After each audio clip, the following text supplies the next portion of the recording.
nosso olhar aqui em Portugal passou muito pela ancestralidade.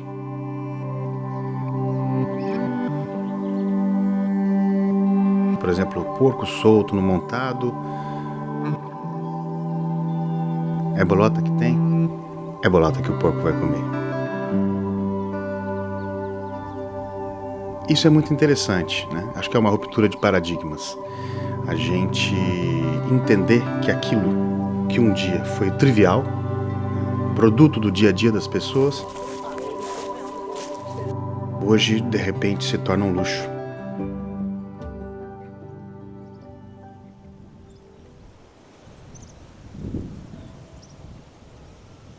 Última noite da comitiva do Rabo ao Focinho Portugal.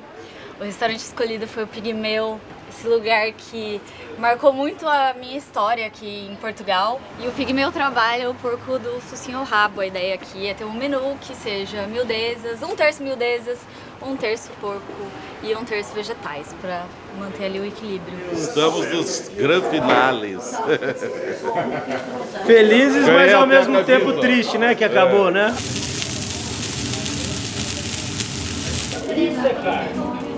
Bom, sejam todos muito bem-vindos. Esse é o primeiro movimento da comitiva do Rabo ao Focinho Portugal.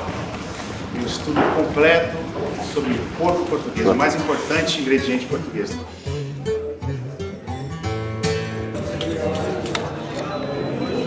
Caril de orelha e pé de leitão. Naquela cozinha do Manja, o mestre André, tão generoso, fez essa recepção, essa acolhida, com o apoio incrível do Tiago. Aqui o único segredo tem a ver com a montagem dos ingredientes. Os que precisam de mais cozedura temos que colocar numa linha que permita cozê-los. Tudo é curado e salgado e colocado direto no pote, porque temos tempo suficiente para fazer um palavrão que se chama uma troca osmótica entre o sal e a água que existe dentro do tacho, e tudo equilibra-se. Portanto, nada é temperado, não leva 1 grama de sal, não leva 1 grama de água. Carnes curadas e salgadas e fumadas e os enchidos. E essas tampas servem para fazer zonas de calor. Ou seja, se eu tenho uma orelha de porco fumada que precisa de muita umidade e precisa de muita temperatura para cozinhar, eu à volta dessa orelha eu vou cobri-la com uma tampa de couves que vai fazer com que o calor fique retido e faça com que exista um hotspot dentro do próprio pote. A prova do pote é vermos se as batatas estão cozinhadas no ponto ou não, e principalmente as cenouras e os nabos. São coisas muito sensíveis. Depois, isto tem que ser sempre feito com muita delicadeza, não se pode ser bruto. Cocaria, que eu não conhecia, é muito interessante. É um sistema de cocção que veio com os portugueses das Américas, portanto, olha só, com influência indígena. Focinho de porco, fantástico. Um sabor do caldo da couve, uma coisa extraordinária, uma profundidade de sabor muito bom.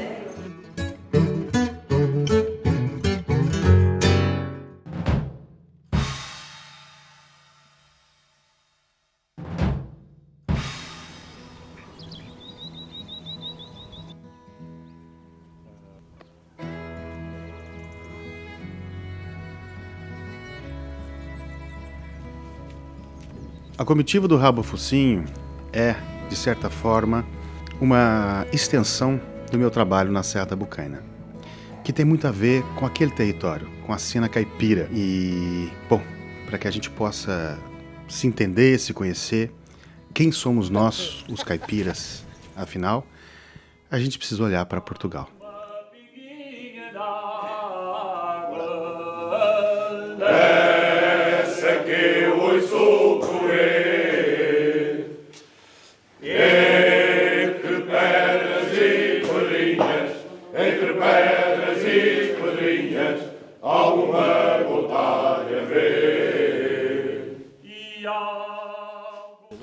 A gente acaba de participar de um abate de um porco alentejano aqui no Montado do Freixo do Meio, em Montemoro Novo, onde o sistema agro-silvo-pastoril do porco solto no montado, alimentado com bolotas, remonta a épocas imemoriais.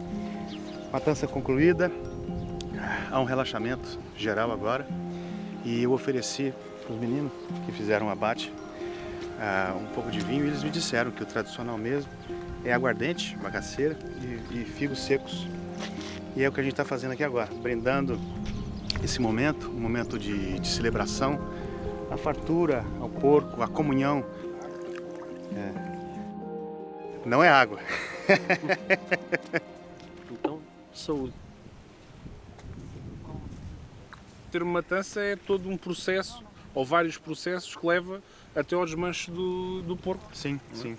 E o mais interessante é que, assim como na cultura caipira tradicional, os alentejanos aqui entendem uma grande restrição em relação à época quando fazia a matança. Normalmente começa em dezembro. Dezembro até início de fevereiro, mais. Início de fevereiro.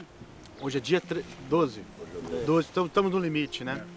Estamos já encerrando a temporada. E aí, a seguir da matança, você tem a temperatura ideal para a carcaça ser trabalhada, a temperatura ideal para os enchidos serem trabalhados e entrarem todos no fumeiro. Então isso é muito, muito importante. No Brasil, não há a permissão de se fazer isso, nem de forma caseira e nem profissional, ou seja, não se pode abater um porco na propriedade no Brasil. Aqui em Portugal, diferente disso, os organismos sanitários permitem esse abate. Como é que funciona isso, Filipe? A ASAI, a vossa Anvisa, prevê legalmente que se possa fazer abates de 2 animais, seja para fins culturais, seja para consumo próprio. O sal das minhas lágrimas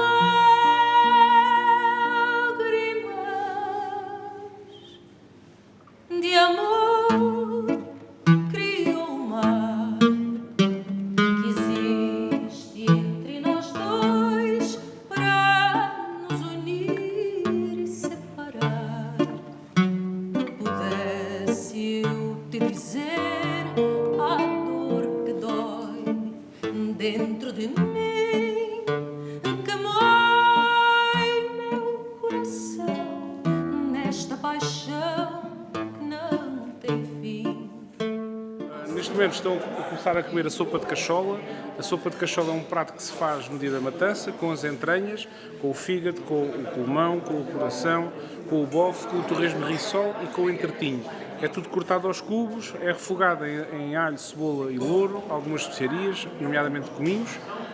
Depois de estar tudo cozinhado, no final adiciona-se o sangue, um pouco de água e sangue, fecha-se com vinagre e ali combina-se com o pão, com a laranja, que é para dar ali um certo equilíbrio. A cozinha portuguesa nos ensinou muito, nos deixou muitos legados. Essa sopa de cachola, por exemplo, é uma coisa que a gente se lembra, não é exatamente, mas é o sarapatel.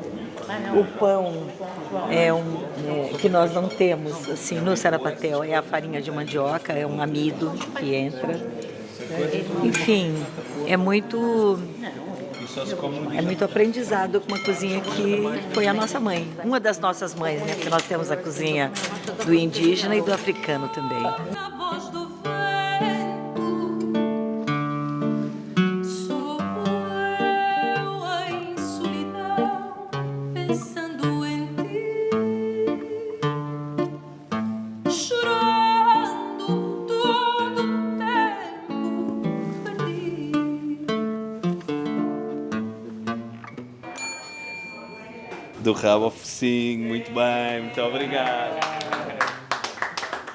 Já tenho uma navalha para migar o pão como ao Filipe Ramalho, né? Então, este não vai ser o primeiro, vai ser alguns ali o terceiro snack que vão provar e é uma papada curada que nós estamos a curar cá no restaurante mesmo. Na verdade, quando nós começámos era uma casa de sanduíche e depois tínhamos alguns pequenos petiscos que complementavam essa refeição. E rapidamente aquilo que começou a acontecer foi as pessoas comiam os petiscos e complementavam com maçãs. Houve sempre uma preocupação com o tipo de ingredientes que utilizávamos, já trabalhávamos com vários produtores biológicos na altura, era difícil mesmo assim trabalhar com o porco biológico. E então a determinada altura, no Freixo do Meio, em conversa com o Alfredo, como é que íamos conseguir ter uma carne melhor, de melhor qualidade, que era uma coisa que nós queríamos, e criada com ética, de forma responsável. Nessa altura, em conversa com o Alfredo, ele disse: mas porquê é que não compras o porco inteiro? Todas as semanas dos últimos, se calhar, 7 anos, todas as quintas-feiras chega meio porco, desmanchamos, e utilizamos de ponta a ponta, ou seja, primeiro vamos servir a cabeça, depois vamos servir o lombo, depois vamos servir a perna, depois vamos servir o pernil. Então, quando chega cá, há uma parte do menu que é dedicada à carne do animal, do porco, e essa é sempre diferente todos os dias e é de acordo com aquilo que temos em casa.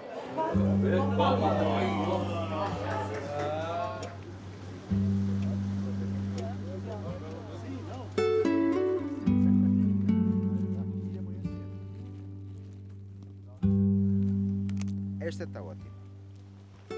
Ok?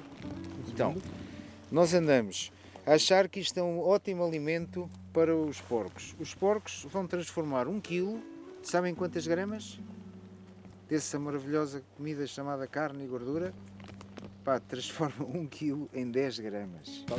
Por exemplo, se não houver porco e se nós não comermos a bolota toda, há uma larva que se chama burgo, que vai assumir proporções enormes e vai ser provavelmente transformar-se naquilo que nós inventamos, o conceito chamado praga.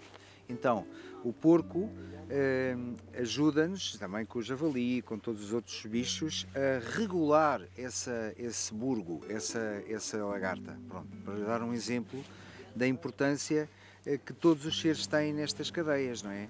Os porcos comem muita bolota, mas é depois de nós recolhemos a nossa. Nós recolhemos a que queremos, boa. E depois, não só os porcos, há muitos animais a comerem, todos os animais grandes, a megafauna toda come bolota, os pássaros comem bolota. Até há coisas muito interessantes, porque, por exemplo, quando um javali vem comer bolota, ele nunca come toda, deixa sempre umas migalhinhas, depois vem um pássaro logo a seguir comer. A maior parte das aves não consegue comer uma bolota grande. As bolotas também têm muitos tamanhos, há bolotas de tamanho de bago de arroz, ok?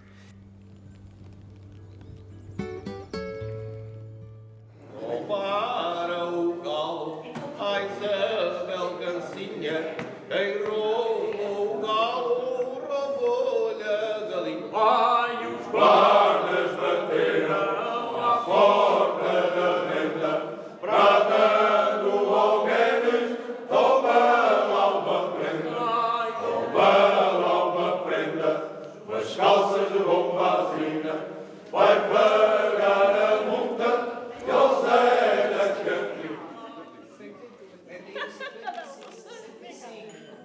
O porco alentejano foi abatido, foi eviscerado, está sendo pendurado, já foi inclusive pesado e acaba de chegar o veterinário para fazer a inspeção. A inspeção para um abate de um evento cultural, que é o que nós estamos fazendo aqui, que é a mesma inspeção que ele faria também para um abate de subsistência.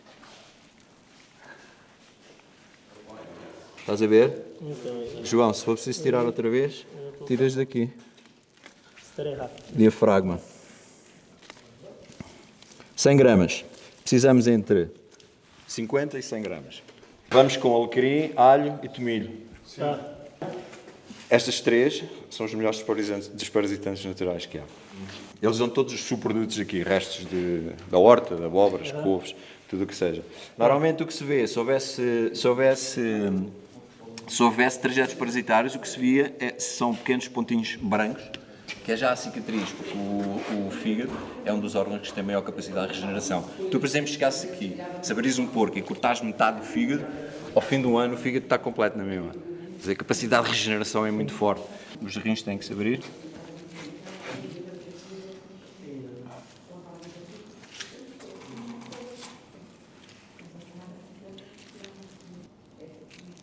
Limpíssimos.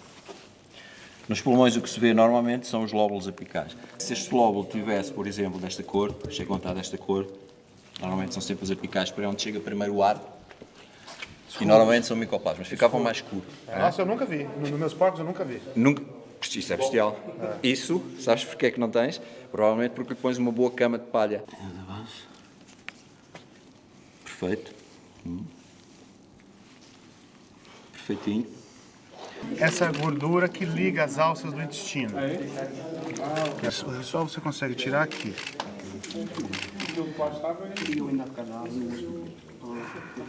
Que parte é essa? Esse é o mesentério, que aqui em Portugal é chamado de rissol. Essa estrutura branca se frita e se faz um torresmo de rissol.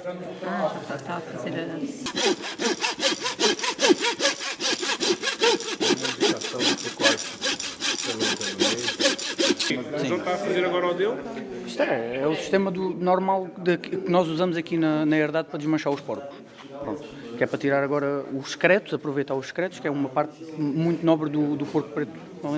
É esta febra, vai-se prolongar por aqui, depois aqui tem outro e aqui vai ter outro. São 3 músculos diferentes que o porco tem.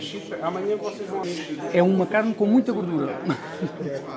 Oh menina Florentina, és a flor que o meu peito domina. Seu amante brilhante de viagem chegou neste instante. Já cá está o tiro-liro-li, o tiro-liro-lé. Já cá está o tiro-liro-li, o tiro-liro-ló. Já cá está o tiro-liro-li, meu amor, tiro-liro-li, abre as portas.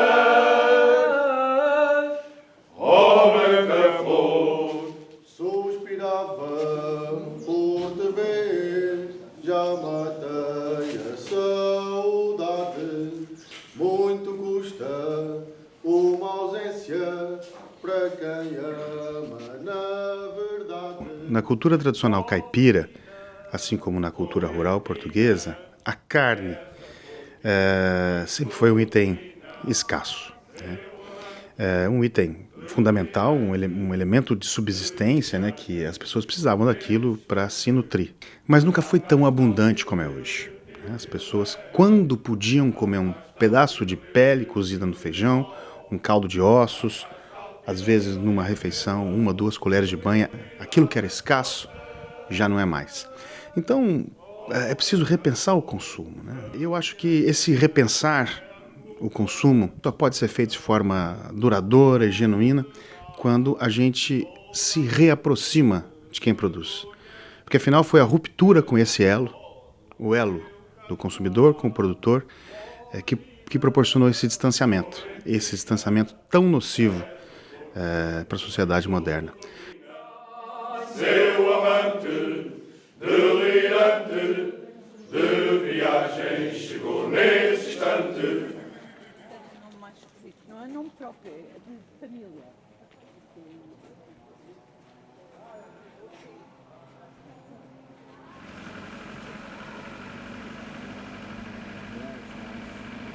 Saindo de Montemoro Novo, nós fomos conhecer o trabalho da Herdade São Luís.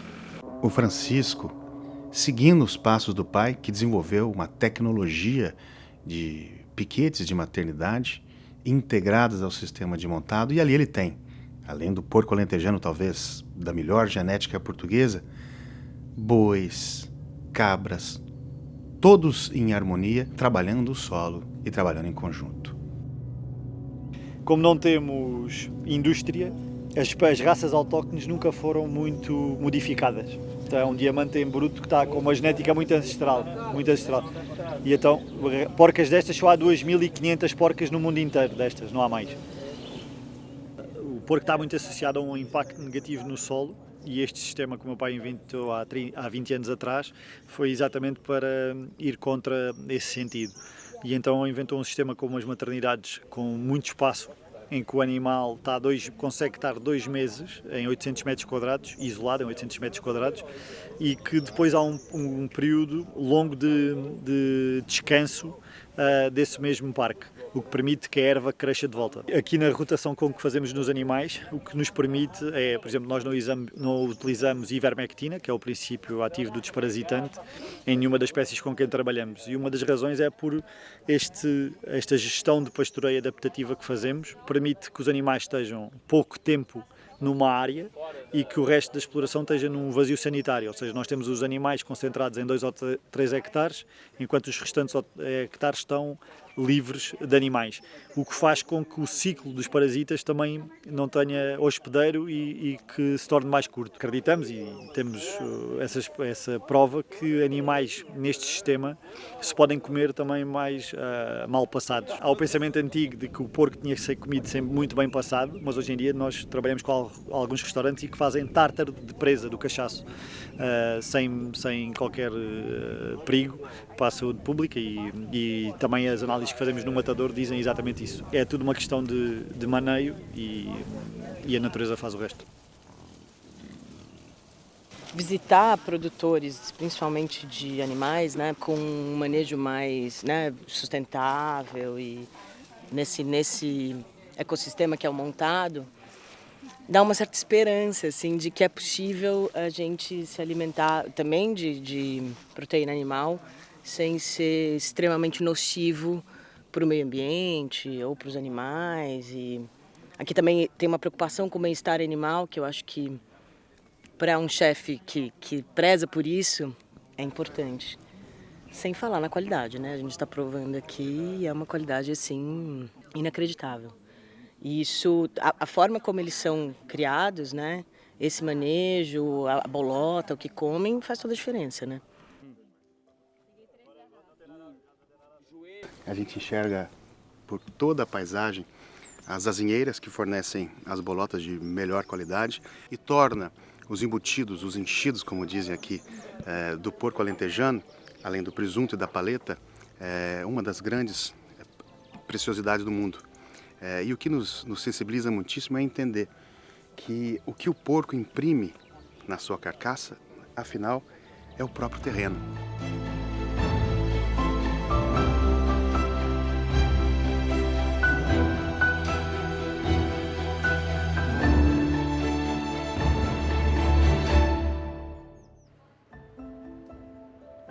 Ora, agora aqui vamos servir o nosso cachaço. Ele tem um bocadinho de maturação, uma semana e meia para a frente. Ele teve a ser cozinhado, grelhado lentamente, a ganhar temperatura desde que vocês começaram a jantar. Foi feito muito devagarinho, vai ser servido ao ponto. Decidimos trabalhar com o porco porque o porco é o verdadeiro ingrediente português. Ou seja, fala-se muito no bacalhau, fala-se muito na sardinha, mas o grande ingrediente português de norte a sul é o porco e é utilizado como unidade base da subsistência das famílias, não é? Nós estamos na região de Alcobaça, em Benedita, região tradicionalmente produtora de frutas e região também que guarda um patrimônio muito importante do porco português, o malhado de Alcobaça, a raça mais ameaçada das 3 raças autóctones portuguesas. A gente veio se encontrar com o João José, que é um grande defensor e criador da raça, que faz um manejo em pequenas áreas, baseado justamente nessas frutas e tubérculos que a região possui. A geração minha e para baixo, pronto, se for daqui, ainda teve hipótese porque o avô criou um porco em casa. Se estivermos a falar de meios urbanos, ninguém tem noção do que é o sabor de carne de porco. Malhados de Alcobaça, há 400 fêmeas inscritas. No mundo, portanto, são 20 produtores, a maior parte são produtores institucionais, portanto, numa ótica mais de conservação do que de produção.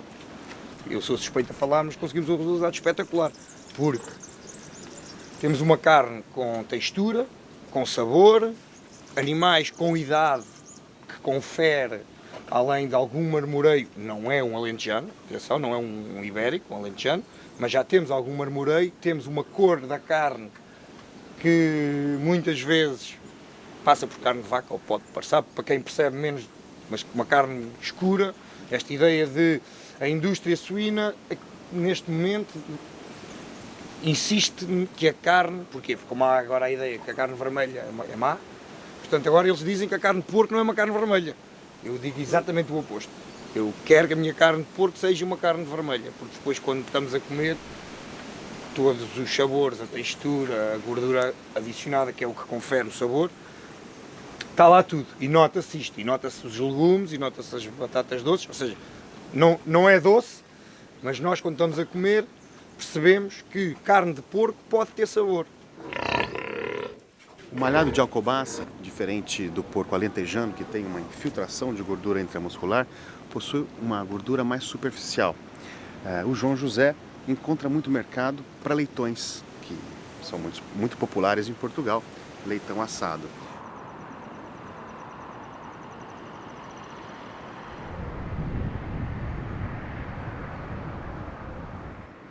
Bom, chegamos a Sangalhos, na Bairrada, para comer o melhor leitão do país, e quem encontramos, sem combinar com ninguém aqui, o chefe Nuno Diniz. É verdade.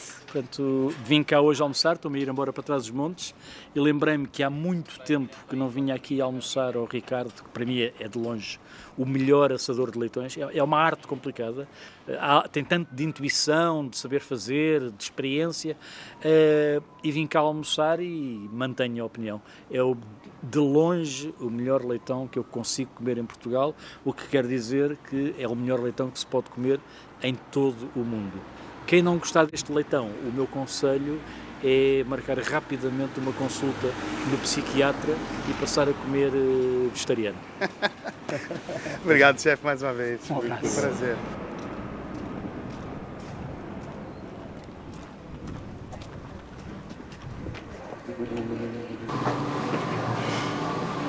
Vem cá, Rafael. Tudo bem? Como estás? Tá tudo bem? E olha o que ele preparou pra gente. O leitão à bairrada é um leitão jovem, portanto tem 5 semanas ou 6 semanas. A carcaça do leitão depois já é empalada. Nós colocamos o molho com alho, sal, banha, pimenta e vinho branco. Fazemos previamente o molho e depois colocamos dentro do leitão. Suturamos o leitão para o molho enquanto está na fase do assamento e se vai virando não sair fora do leitão. Portanto, o molho já está lá dentro. O leitão não leva nenhuma salmoura, não leva absolutamente nenhuma cozedura, como dizem. O leitão vai completamente cru para dentro do forno. Nos primeiros 15 ou 20 minutos, nós temos o forno mais ou menos a 400 graus, que é uma temperatura bastante elevada, que é para a pele poder ficar estaladiça. Nós assamos tradicionalmente os leitões como se fazia há 100 anos atrás, em fornos a lenha, de preferência com vidros. Quando não conseguimos as videiras, é com lenha. A tradicionalidade do leitão faz com que seja o prato de destino mais importante do país, portanto penso que não haverá nenhum prato com uma dimensão tão mediática e até mesmo em termos de quantidade de restaurantes e refeições servidas como o leitão à bairrada. Tempero foda. Tempero bom.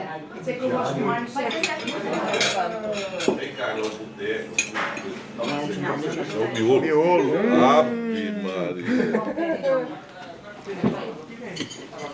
Bom? Bom é outra coisa. Bom, mas Cebola docinha. diferente pra caramba. Nós tentamos sempre, junto dos produtores e dos nossos fornecedores, que haja uma consistência no tipo de leitão que nós gostamos de assar. Por isso isto tem que se fazer um esforço diário, não é uma coisa que esteja já parametrizada e que haja uma ficha técnica que qualquer pessoa faz. Não. Todos os dias é um dia, isto é como se fosse um jogo de futebol. Sempre que há um jogo é um desafio diferente. Dá só uma mordidinha. Com algum sacrifício, mas um sacrifício maravilhoso, nós demos contas de 3 leitões à bairrada.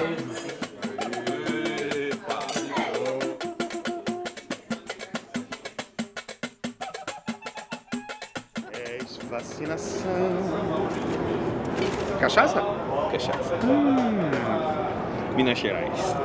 Cachaçinha mineira. Pigmeu, que é um restaurante onde a ideia do Rabo ao Focinho não é nenhuma novidade. Pelo contrário, foi uma casa que fez a gente se inspirar muitíssimo nessa história. E por aqui a gente vai terminando essa reunião. Não podia ter lugar melhor. E a comitiva segue.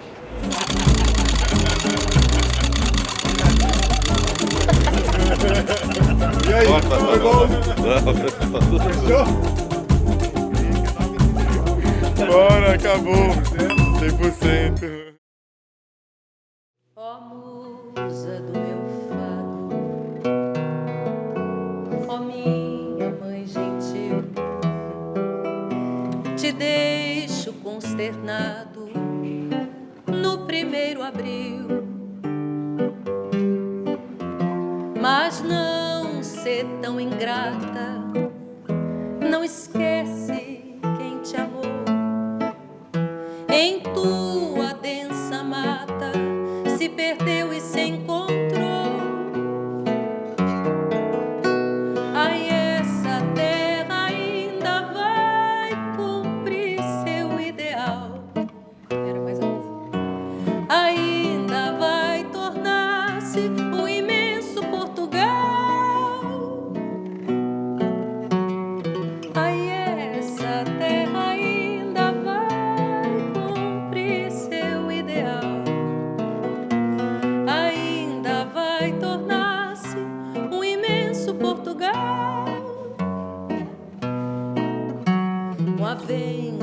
na caatinga, alecrins no canavial, licores na moringa, um vinho tropical. E a linda mulata com rendas do Alentejo, de quem numa bravata arrebata um beijo.